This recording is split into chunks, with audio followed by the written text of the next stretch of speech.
வாங்க வாங்க. Pari Keegan. Sabrina carpenter அவனை கைவிடுறதுக்கு முன்னாடி பாருங்க. 2006ஆம் வருஷம் ஒரு பட்டப்படிப்பு மாணவன் ஆலிவர் குவிக் ஆக்ஸ்போர்டு பல்கலைக்கழகத்துல காலடி வைக்கிறான்.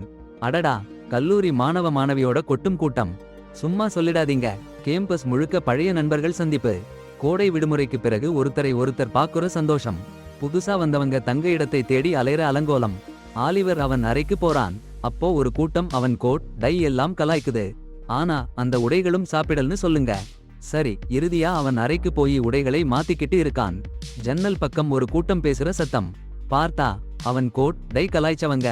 அந்த கூட்டத்துல ஒரு நல்லா உயரமா அழகா நீல காஷ்மீர் ஸ்வெட்டர் போட்ட ஒரு யாருன்னா தெரியல. அவன் ஆலிவரை பார்க்கிறான். ஆலிவர் அதிர்ச்சியில உள்ளே ஓடி போயிடுறான். அந்த மரத்துல ஏறி உட்கார்ந்து பார்க்கணும்னு ஆசைப்படுறான். சரி, வெல்கம் டின்னர். ஆலிவர் உட்கார இடம் தேடி அலைறான். நீளமான வரிசை. அறை முழுசும் பேச்சும் சிரிப்பும். ஆனா யாருமே அவனை பார்க்கல. இறுதியா ஒரு காலி இருக்கை கிடைச்சுச்சு. அங்க உட்கார்ந்தான். அவனுக்கு பக்கத்துல ஒருத்தர். அவருக்கும் ஃப்ரெண்ட்ஸ் இல்ல. அவருதான் மைக்கேல் கேவி. நான் மேத் ஜீனியஸ்னு சொன்னாரு. எந்த கணக்குன்னாலும் சரன்னு சால்வ் பண்ணிடுவேன்னு. யோ, இது சோஷியல் சுயநாசம். ஒலிவர் மைக்கேல்ல ஃப்ரெண்ட்ஸ் ஆயிட்டாங்க. 2 பேருமே ஃப்ரெண்ட்ஸ் இல்லாம பாடுபடுறாங்க. நாட்கள் ஓடுது. ஒலிவர் ஸ்கூல்ல ரொம்ப ரெகுலரா ஆயிட்டான். ஸ்காலர்ஷிப் கிடைக்க டியூஷன் எடுத்து படிக்கிறான். அங்கதான் ஃபார்லி கிடைச்சான். முதல் நோக்குலேயே ஒலிவருக்கு ஃபார்லி பிடிக்கல. டியூஷன் நேரம் முழுக்க சண்டை. ஃபார்லி ஒலிவரை அவன் வாக்குவாதத்தால கடுப்பேத்திக்கிட்டே இருந்தான். ஒலிவர் நாட்கள் இப்படித்தான் போச்சு. லைப்ரரியில மைக்கேல்ல படிச்சுட்டு இருப்பான். சீக்கிரமே மைக்கேல் ஒலிவருக்கு பிடிக்காம போச்சு. சில நேரம் அவன் ஜன்னல் வெளியே முதல் நாள் பார்த்த அந்த ஃபீலிக்ஸ், அந்த நல்ல மனுஷனை பார்த்துடுவான். ஃபீலிக்ஸ பார்த்தா கண் கலங்கும். தொலைவிலேயே பார்த்துட்டு இருப்பான். ஃபீலிக்ஸ் ஃபார்லியோட நிறைய நேரம் கழிப்பான். ஃபார்லி அவன் அண்ணன் மகன் பெலிக்ஸ். ஃபார்லி கூட ஒட்டி இருப்பான். எப்பவும் அவங்க கூட்டாளிகள் கூட்டமா இருப்பாங்க. பார்கள்ல இரவு முழுக்க விருந்து. ஒலிவர் தொலைவிலிருந்து பார்த்துட்டு இருப்பான். ஒரு நாள் புத்தகங்களை லைப்ரரிக்கு திரும்ப கொடுக்க சைக்கிள்ல போறான். ரோட்டு ஓரமா பெலிக்ஸ் சைக்கிள் கீழே விழுந்து கிடக்கு. ஒலிவர் நிறுத்தி என்னாச்சுன்னு கேட்டான். டயர் பஞ்சர் ஆகிடுச்சுன்னு சொன்னான் பெலிக்ஸ். கிளாஸ்க்கு 10 நிமிஷம் லேட் ஆகிடும்னு கவலைப்பட்டுட்டு அந்த ஒலிவர் எனக்கு சைக்கிள் வாங்கிட்டு போ, லைப்ரரி சில தொலைவுதான் அதிகாரம் பண்ணான். பெலிக்ஸ் மறுத்தான். ஆனா ஒலிவர் ஒருத்தர் 3 தலை வச்சு பிடிவாதம் பண்ணான். பெலிக்ஸ் சைக்கிளையும் கொண்டு போறேன்னு சொல்லி சம்மதிச்சிட்டான். அடுத்த நாள் ஒலிவர் மற்றும் மைக்கேல் பார்க்கு டின்னர் சாப்பிட போறாங்க. மைக்கேல் பேசுறப்போ ஒலிவர் மனசு வேற இடத்துல. பெலிக்ஸ் கூட்டத்தை பார்த்துட்டு இருக்கான். மைக்கேல் டாய்லெட் போனான். ஒரு பீர் கூட ஆர்டர் பண்ண சொல்லிட்டு. மைக்கேல் போனதும் ஒலிவர் பார்ட்டெண்டர் கிட்ட பீர் ஆர்டர் பண்ணான். அப்போதான் பெலிக்ஸ் ஒலிவரை பார்த்துட்டான். அவன் அழைச்சான். அவன் கிட்ட வான்னு. ஒலிவர் அவங்க மேஜைக்கு போனான். ஃபிளிக்ஸ் நண்பர்களுக்கு ஒலிவரை அறிமுகப்படுத்தினான். சீட் கொடுத்தாங்க, உட்கார்ந்தான். அப்புறம் அந்த பக்கம் மைக்கேல் இருக்கிறது தெரிஞ்சது. ஆனா ஒலிவர் ஜெஃப்ரி டெமரை ஒதுங்கிட்டான். ஃபிளிக்ஸோட ஃப்ரெண்ட்ஸோட ஒரு நாள் முழுசும் குடிச்சான். அவன் டர்ன் வந்தப்போ பணம் இல்லன்னு பார்ட்டெண்டர் கிட்ட கெஞ்சினான். பணம் இல்லன்னு பாருங்க. ஃபிளிக்ஸ் நேராக வந்து பில் கட்டிட்டான். அடுத்த நாள் கடுமையான மாஃப் இருந்தாலும் சிரிச்சான் ஒலிவர். ஃபிளிக்ஸோட கும்பலுக்குள்ள நுழைஞ்சிட்டான். பப்ல, பாட்டில, ஃபிளிக்ஸோட ஹாஸ்டல்ல. அட போங்கடா, அங்க என்ன வாடை இருக்கும்னு நினைச்சு பாருங்க. ஒரு நாள் லைப்ரரியில மிஷேல் சந்திச்சான். ஒலிவர் எவ்வளவு மாறிட்டான்னு திரஸ் கூட மாறிடுச்சுன்னு சொன்னான் மிஷேல். ஃபிளிக்ஸ் போர் அடிச்சிடுவான்னு மைக்கேல் கேலி பண்ணான். ஆனா ஒலிவர் பொருட்படுத்தல. அது பிரின்ஸ் எமான் டார்கேரியன். அவன்கிட்ட சண்டை பண்ண நினைக்காதீங்க. ஒரு நாள் ஃபிளிக்ஸ் ஒரு பொண்ணை வீட்டுக்கு கொண்டு வந்தான். நம்ம பைத்தியக்காரன் வெளியில நின்னு பார்த்துட்டு இருந்தான். நாட்கள் ஓடிக்கொண்டிருந்தன. ஃபீலிக்ஸ், ஆலிவர், அவங்க நட்பு. ஒரு நாள் காலை ஆலிவர் கூப்பிடுறாங்க. அம்மா கூப்பிட்டாங்க. சாரி ஆலிவர் அப்பா, திடீர்னு இறந்துட்டாங்க. அதிர்ச்சி. ஃபீலிக்ஸ் ரொம்ப வருத்தப்பட்டான். பரீட்சை முடிஞ்சதும் ஃபீலிக்ஸ் ஒரு கல்லை கொடுத்தான். அவங்க குடும்பத்துல யாராவது இறந்தா கல்லை தண்ணியில போடுவாங்க. ஆனா அந்த கல் ஏண்டா இவ்ளோ மெதுவா போடுறேன்னு கேட்கணும். கடல்லேயே விழல, சும்மா ஒரு பக்கம் போய் விழுந்தது. ஃபீலிக்ஸ் ஆலிவரோட அப்பா அம்மா. அவங்க மது பிரச்சனை, மனநல பிரச்சனை எல்லாத்தையும் கேட்டான். ஆலிவரை சமாதானப்படுத்தி அவங்க வீட்டுக்கு கோடை விடுமுறைக்கு கூப்பிட்டான். சால்ட்பர்ன், பெரிய பங்களா. ஆலிவர் வந்து பார்த்தா, அடப்போடி, என்ன ஒரு பெரிய வீடு. அதிர்ச்சி. பெரிய கதவு. தங்கன், அந்த எஸ்டேட் பட்லர், கடுமையானவன், முரட்டுத்தனமானவன். வீட்டுக்குள்ள கூட்டிட்டு போனான். வீட்டுக்குள்ளையும் அடடா, என்ன ஒரு அழகு. இவ்ளோ பெரிய வீடு ஆலிவர் வாழ்நாளிலேயே பார்த்ததில்ல. பாருங்க, ஃபீலிக்ஸ் வந்து ஒரு கொள்ளை அழகு வீட்டுல ஒரு சுறுசுறுப்பு டூர் காமிச்சான். அப்புறம் டபுள் சர்ப்ரைஸ். ஃபீலிக்ஸோட அறை பக்கத்திலேயே ஒலிவருக்கு அறை. பாத்ரூம் ஷேர் பண்ணணும். அதுக்குள்ள ஃபேமிலி முழுசும் ஒலிவர் பத்தி கிசுகிசு. அடேங்கப்பா. ஃபீலிக்ஸோட அக்கா வெனிஷா ஒலிவரை பார்த்தா உடனே தாவி விழுற மாதிரி பாருங்க. அப்புறம் சார் ஜேம்ஸ், லேடி எலித் அப்பா அம்மா. எலித்தோட ஃப்ரெண்ட் பமேலா கூட இருக்காங்க.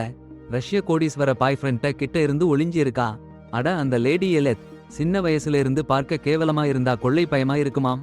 ஒலிவர் நல்லா இருக்கான்னு சந்தோஷப்படுறா. ஃபில்டர் இல்லாம பேசுறா. ஏழைகள்ல தான் அடிமைத்தனம் அதிகம்னு சொல்றா. ஆமா, இந்த வெள்ளைக்காரி சரியில்லை. டின்னர்ல ஸ்டுடியோ அபார்ட்மெண்ட் பிடிச்சிருக்கேன்னு சொல்லிட்டு போக போறா. ஃபேமிலி முழுசும் சந்தோஷமா இருக்கு. ஆனா முகத்தில ஒரு விதமான சோகம். ஒரு நாள் அண்ணன் தம்பி உறவினர்கள் எல்லாம் வெளியே நிலம்ல ஆடை அணியாம இருக்காங்க. ஒலிவர் கூட உடம்புல எதுவும் இல்லாம இருக்கணும்னு சொல்றாங்க. ஃபார்லி ஒலிவரோட சைஸ் பார்த்து அதிசயிக்கிறான். நாட்கள் ஓடுது. டென்னிஸ், டக்ஸிடோ எல்லாம் இந்த அழகு ஃபேமிலி. ஒலிவர் சட்டென்ன அவங்க கூட சேர்ந்துடுறான். ஃபீலிக்ஸ் மேலே இருந்த ஆசை பயங்கரமா வளர்ந்துச்சு. ஒரு இரவு ஃபீலிக்ஸ் குளியலறையில என்ன பண்றாருன்னு ஆலிவர் பார்த்துட்டாரு. அடப்போடி, குளியலில இருந்து தண்ணியே குடிச்சிட்டாரு. நம்ம கேட்கலாம், நம்ம சொல்ல மாட்டோம். ஃபீலிக்ஸ் குளிச்ச தண்ணி மேயனேஸ் சாப்பிட்டா எப்படி இருக்கும்னு நினைச்சு பாருங்க. அப்புறம் எல்த் என்ன சொல்றாங்கன்னா, அவங்க பொண்ணு வெனிஷா எவ்வளவு அழகா இருக்காங்கன்னு. ஆலிவர் சொல்றாரு, எல்த் அழகா இருக்கிறதுனால வெனிஷாக்கு கஷ்டமா இருக்கும்னு. அவங்க முகசுருக்கத்தை பயன்படுத்தி பேசுறாரு. பிறகு பமேலா சொன்ன கதைகள் பொய்யா இருக்கலாம்னு குத்தி காட்டுறாரு. அப்புறம் தோட்டத்துல வெனிஷாவை சந்திச்சு கவர்ந்துட்டாரு. வெனிஷா சொல்றாங்க அவங்க மாதவிடாய் நாட்கள்னு. ஆனா ஆலிவருக்கு என்ன சொல்லணும்? அவரு வெம்பையர் மாதிரி கெட்சப் கூட அள்ளி அள்ளி சாப்பிடுறாரு. ஃபார்லி அவங்க 2 பேரையும் படுக்கையறை ஜன்னல்ல இருந்து பார்த்துட்டாரு. ஃபீலிக்ஸ் கிட்ட சொல்லிட்டாரு. அடுத்த நாள் ஃபார்லி சொன்னதுக்கு ஃபீலிக்ஸ் கடுப்பா இருந்தாரு. ஆனா ஆலிவர் சொல்றாரு எதுவும் நடக்கலன்னு. ஃபார்லி பொய் சொல்றான்னு சொல்றாரு. ஃபீலிக்ஸ் அவரு அக்கா மேல ஆசையா இருக்காரா, இல்ல ஆலிவர் மேலையா? ஃபீலிக்ஸ் நம்பிட்டாரு. கடந்த கோடை விடுமுறையில அவரு ஹைஸ்கூல் ஃப்ரெண்ட் எப்படி காதல்ல விழுந்தான்னு சொன்னாரு. வெனிஷா, அவளோட பேச்சு இல்லாம போச்சு. அடுத்த இரவுல வெனிஷா ஓலிவர் ஜன்னல் கீழேயே உட்கார்ந்து அவனை பேர்ல ஈர்க்க முயற்சி பண்றா. ஆனா ஓலிவர் அவளை ஒதுக்குறான். ஃபீலிக்ஸோட உறவு கெட்டு போயிடும்னு பயந்துகிட்டே காலையில எலித் ஓலிவர் பிறந்த நாள் சொல்றா. ஒரு பெரிய பார்ட்டி போடலாம்னு சொல்றா. சார் ஜேம்ஸ் உற்சாகத்தால தூக்கிட்டு போயிட்டாரு. எலித் அடுத்த நாளே பார்ட்டி பிளான் பண்றா. அடுத்த நாள் ஓலிவர் ஃபீலிக்ஸ் ஃபார்லே சண்டை போடுறத கேக்குறான். ஃபார்லே அவன் அம்மா அமெரிக்கால கடன்ல நிச்சயமா மூழ்கி போயிட்டாங்கன்னு கவலைப்படுறான். இந்த குடும்பம் சும்மா ஆடம்பரமா வாழ்ந்து ஓலிவர் பிறந்த நாளுக்கு பெரிய பார்ட்டி வைக்க பிளான் பண்றாங்க. ஆனா அவன் அம்மாவுக்கு உதவ மறுக்குறாங்க.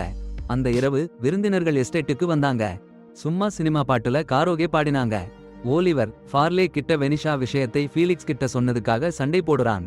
ஆனா ஃபார்லே அவனை அவமானப்படுத்தி விடுறான். அந்த இரவுல ஃபார்லே எழுந்திருக்கான். ஓலிவர் அவன் படுக்கையில நின்னுக்கிட்டு இருக்கான். ஓலிவர் ஃபார்லேவை தொட ஆரம்பிக்கிறான். அவனை மிரட்ட ஆரம்பிக்கிறான். ஒரு வித்தியாசமான பவர் டைனமிக்ஸ்ல ஓலிவர் ஃபார்லே மேல நசுக்குற மாதிரி ஆயிடுச்சு. அட போங்கடா, ஒருத்தன் வீட்டுல சந்தோஷமா இருக்கான், இன்னொருத்தன் முழு குடும்பத்தையும் கெடுக்க போறான். அடுத்த நாள் ஜேம்ஸ் சார் பார்லே விரட்டி அடிச்சுட்டாரு. ஏன் தெரியுமா? சூஸ் கிட்ட இருந்து ரிப்போர்ட் வந்தது. ஜேம்ஸ் சாரோட அருமையான கலைப்பொருட்களை பார்லே விற்க போறானாம். அதுவும் அன்றே மாலை. அதே நேரம் வெனிஷா, பெலிக்ஸ், ஆலிவர் எல்லாம் ஏரியோரம் சும்மா படுத்து கிடக்காங்க. பார்லே விஷயம் பத்தி பேசிட்டு அப்பதான் எலித் வந்து சொல்றா, அவங்க ஃப்ரெண்ட் பமேலா சாந்துட்டா. ஆலிவரை தவிர மற்ற எல்லாரும் சும்மா இருக்காங்க. அப்புறம் ஆலிவரோட பிறந்த நாள். பெலிக்ஸ் சர்ப்ரைஸ் கொடுக்கிறான். அவங்க அம்மாவை பார்க்க போறோம்னு சொல்லி டூர் எடுத்துட்டு போறான். இடம் தெரிஞ்சதும் ஆலிவர் பதட்டமா கிறுகிறுக்க ஆரம்பிச்சிட்டான். போகாதீங்கன்னு கெஞ்ச ஆரம்பிச்சிட்டான்.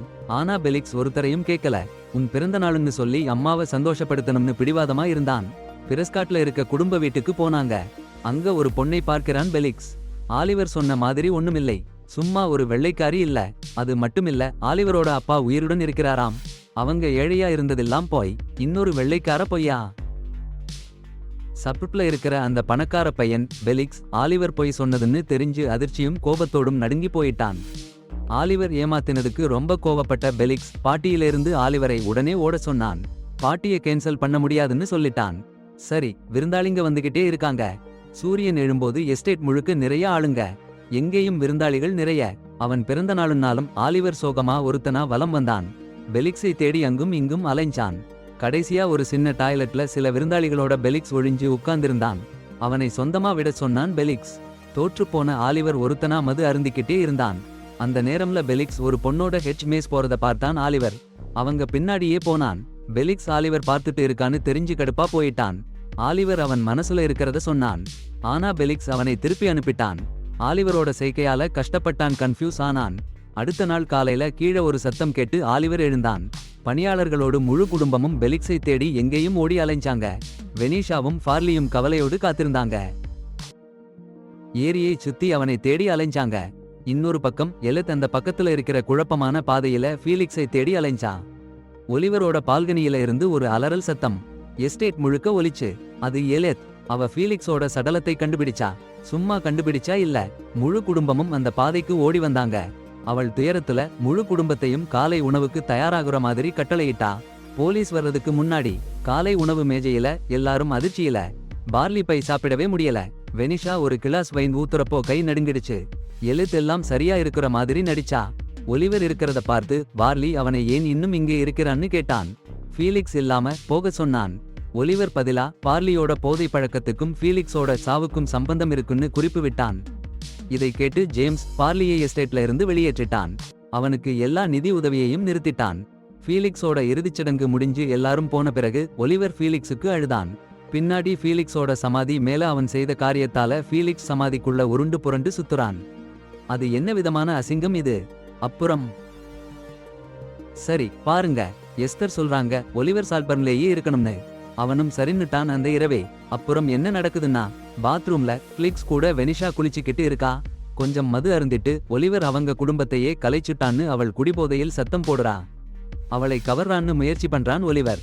ஆனா அவள் மறுக்கிறா. அடுத்த நாள் ஃபிளிக்ஸோட சீப்பு வாசனை ஒலிவர் மேல இருக்குன்னு வெனிஷா உணர்ந்து அதிர்ச்சியாகிறா.